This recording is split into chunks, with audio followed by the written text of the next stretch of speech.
The ranch that changed everything. It all began in 2016, when I first found myself far from home, in another country, among new people, and a completely different life. I found a job on a large ranch where they raised horses and cattle. Everything was new. The smell of hay, the long neighing of horses, the fatigue after a long day, and the unusual silence after sunset. The ranch owner was a sturdy man about 55 years old. His name was Henry, a man with a firm character but fair.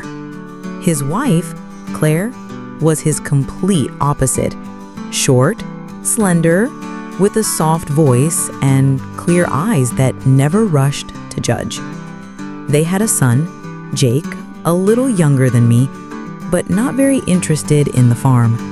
They gave me a small but cozy room. At first, I hardly spoke, just listened, watched, worked. I barely understood the local language, but there was a guy from my town who helped me with what and how to do things. From morning till night, the stable, cows, grazing, cleaning, fixing fences, sometimes just standing in the field, watching if wild deer broke the enclosure. Over time, I began to understand the locals better, and every day I noticed Claire more. She was always nearby, bringing lunch when we stayed late in the field, stopping by the stable to ask if everything was okay. Once, after a rainstorm washed away the road to one of the enclosures, I started carrying heavy boards alone. She drove up in a Jeep. "What are you doing? It's hard to do it alone," she exclaimed, jumping out of the car. "Someone has to," I smiled, wiping my brow. She looked at me with a mix of surprise and warmth, then helped me hand me the tools and stayed until evening. Then she said, "You know, there's a very calm light in your eyes. Being near you makes me want to be silent. That rarely happens to me." I remembered those words for a long time. Maybe then I realized that she was more to me than just a kind woman on the farm. Years passed. I still worked on the ranch, sometimes went home, but always came back.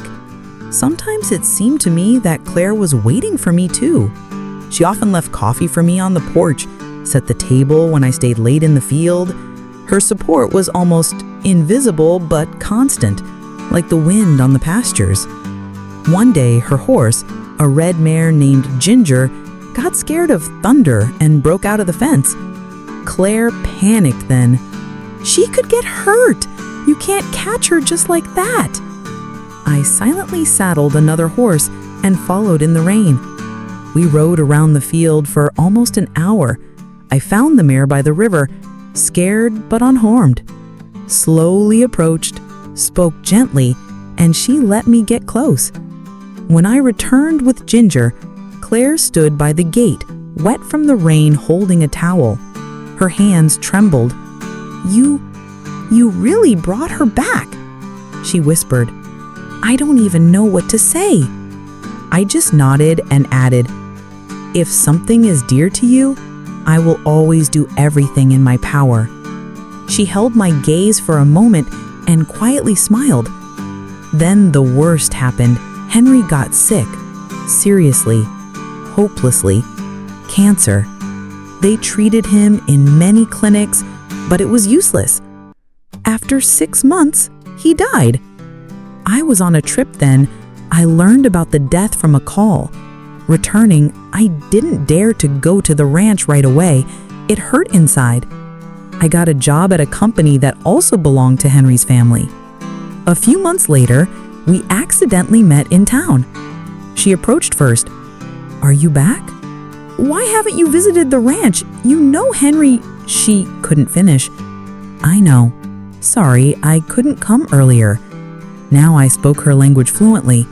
She nodded and the same warmth flashed in her eyes again. Soon she asked me to help with small tasks on the farm. I agreed. First on weekends, then I moved back into my old room.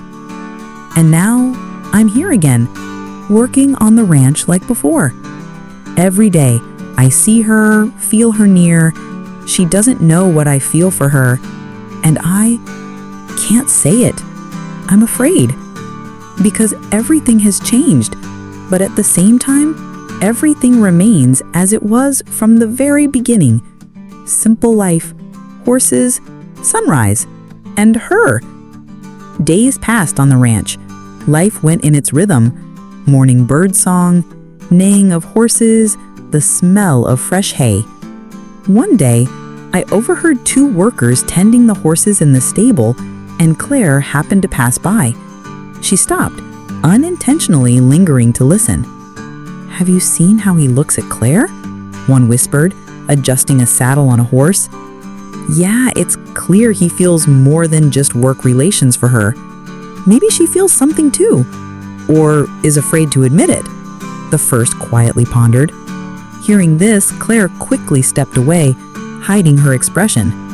I saw her stop a few meters away and look after us for a long time.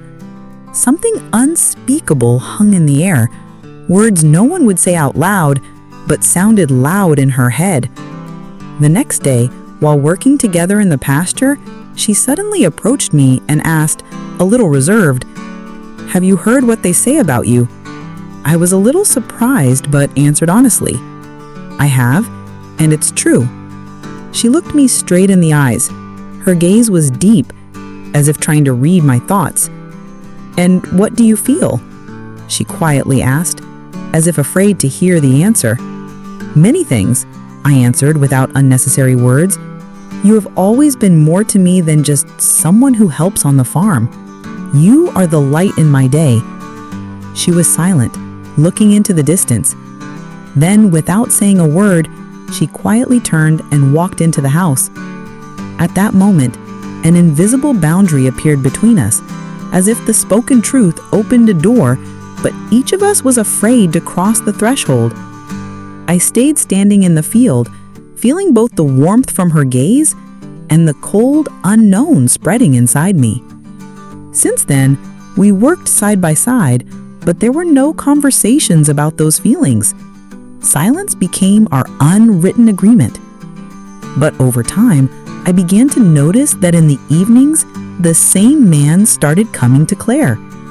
They sat at the bar, drank coffee, and talked for a long time. Then he stayed at her place overnight, and eventually he moved in with her. I moved to the city, got a job at a factory, and though days passed, Claire's image remained with me. And every time I remember those days on the ranch, my heart tightens. Where once there was warmth and hope, now only shadows remain.